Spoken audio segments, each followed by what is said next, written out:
friends, welcome to Madras Samayal. இன்னைக்கு நம்ம Madras Samayalல சூப்பரான Brinji Sadam எப்படி பண்றதுன்னு பார்க்கலாம். நான் வந்து காலேஜ் படிக்கிறப்போ ஹாஸ்டல்ல வாரத்துக்கு ஒரு வாட்டி இந்த Brinji Sadam செய்வாங்க.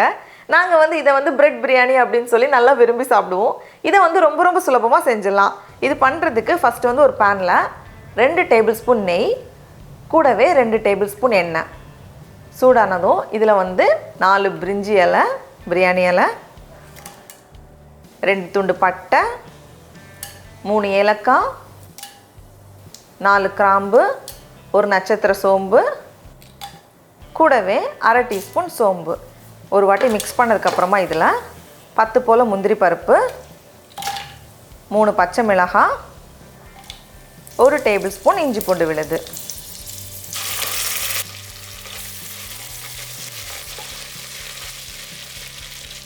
அடுத்து இதல வந்து நம்ம வெங்காயம் சேர்க்கலாம் நான் இன்னைக்கு 2 வெங்காயத்தை ரொம்ப மெல்லிசா வெட்டி வச்சிருக்கேன் இத உள்ள சேர்த்தலாம்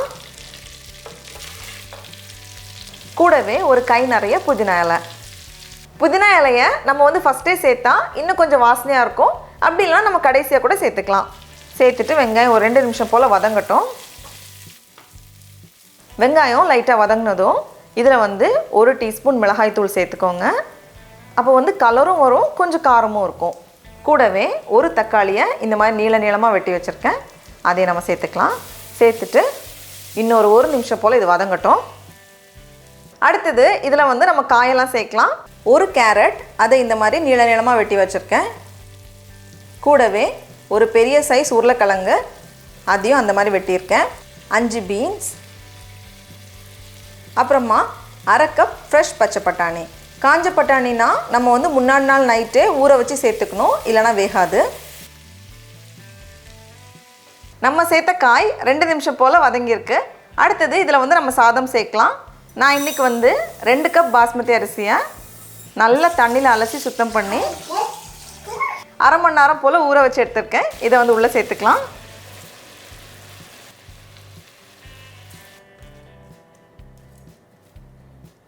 அடுத்து இதல வந்து நம்ம தேங்காய் பால் சேர்க்கலாம் நான் இன்னைக்கு 1 கப் துருவன தேங்காய்ல கொஞ்சமா தண்ணி சேர்த்து நல்லா அரைச்சு 1 கப் தேங்காய் பால் எடுத்துர்க்கேன் இத வந்து உள்ள சேர்த்துக்கலாம்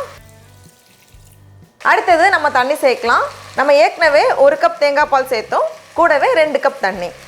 தண்ணி கடைசியா தேவையான அளவு உப்பு நான் வந்து 2.5 டீஸ்பூன் சேர்த்திருக்கேன் அப்புறமா நல்ல வாசனைக்காக கொஞ்சம் மல்லி இலை கொஞ்சம் புதினா இலை கடைசியா குக்கரை மூடுறதுக்கு முன்னாடி 1 டீஸ்பூன் போல நெய் சேர்த்துக்கோங்க அப்போ இன்னும் நல்ல வாசனையா இருக்கும் இப்போ வந்து நம்ம குக்கரை மூடிடலாம் மூடிட்டு இதுல வந்து ஆவி வந்ததுக்கு அப்புறமா குக்கர் வெயிட்டை சேர்த்துட்டு ஒரு விசில் மிதமான சூடுல வச்சிருங்க ரெடி ஆயிரும் இருக்கட்டும் பிரிஞ்சி சாதம் ரெடி ஆயிட்டு இருக்கிற நேரத்துல நம்ம வந்து கொஞ்சம் பிரெட்டை பொரிச்சு வச்சிடலாம் இது பொரிச்சு சேர்த்தா ரொம்ப அட்டகாசமா இருக்கும் இதுக்கு நான் இன்னைக்கு வந்து 4 ஸ்லைஸ் பிரெட் எடுத்துர்க்கேன் இப்போ இந்த மாதிரி எல்லா பக்கமும் நல்லா அந்த கோல்டன் கலர் வந்ததும் இதை எடுத்து நம்ம வெளியே வச்சிடலாம் அவ்வளவுதான் நம்மளோட பிரெட் பீசஸ்லாம் நல்லா அழகா பொரிஞ்சு ரெடியா இருக்கு பிரஷரும் போய் பிரிஞ்சி சாதமும் ரெடியா இருக்கு இப்போ நம்ம ஓபன் பண்ணி பார்த்தறலாம் நல்ல சூப்பரா வாசனையா இருக்கு நம்மளோட பிரெட் பீசஸை உள்ள சேர்த்தலாம் சேர்த்துட்டு ரொம்ப போட்டு மிக்ஸ் பண்ணக்கூடாது சாதம் உடைஞ்சிரும் அப்படி லேசா எடுத்துற வேண்டியதுதான்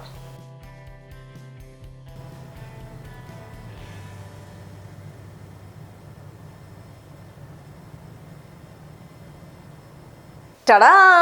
நம்மளோட சுவையான பிரிஞ்சி ரைஸ் ரொம்ப சூப்பரா சுலபமா தயாராயிடுச்சு இந்த பிரெட்டை நம்ம லைட்டா புளியும் போது கொஞ்சம் எண்ணெய் வரதா செய்யும் அதான் டேஸ்டே உங்களுக்கு வந்து எண்ணெயில பொரிக்க வேண்டாம் அப்படி நினைச்சீங்கன்னா நம்ம வந்து லைட்டா டோஸ்ட் பண்ணி கூட சேர்த்துக்கலாம் அதுவும் நல்லா தான் இருக்கும் இப்போ நம்ம டேஸ்ட் பண்ணி பார்க்கலாம் பிரெட்ல கொஞ்சம் சாதத்துல கொஞ்சம் ரொம்ப சூப்பரா இருக்கு நீங்களும் கண்டிப்பா இந்த ரெசிபியை வீட்ல செஞ்சு பாருங்க உங்களுக்கு இந்த வீடியோ பிடிச்சிருந்துச்சுன்னா மெட்ராஸ் சமையலுக்கு சப்ஸ்கிரைப் பண்ணுங்க நாவின் சுவை எறும்புகள் மலரட்டும்